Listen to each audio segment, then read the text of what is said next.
मोदी को देखी खुशी हो गले ट्रम्प कहले मिस यू। ट्रम्प मोदी को कहले आमे आपण को बहुत मिस करुछु।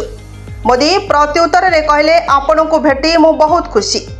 परे परे मोदी को व्हाइट हाउस भितरे निजे चेयर टाणी बसाइले।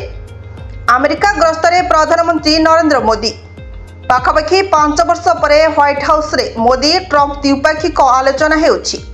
तेणु एही बैठक उपरे पूरा विश्वर नजर रही। कथा हैला द्वितीय थर लगी अमेरिकार राष्ट्रपति ट्रम्प हेबा परे मोदी को फोन करथिले एवं अमेरिका जीवा को कहिथिले। मोदी भी ट्रम्प को कथा को रखी अमेरिका गस्तरे अछंती। आउ जेबे व्हाइट हाउस रे मोदी पहुंचले तांको भव्य स्वागत करा जायतिला। खुद अमेरिका राष्ट्रपति ट्रम्प मोदी को चेयर टाणी बसाइले। कहले dear prime minister you are great. Modi को प्रति ट्रम्प देखिथिबा व्यवहार 140 कोटी भारतीयों को दिल जीति नैथिबा कुआ जाउछि। ब्यूरो रिपोर्ट ना ओडिशा।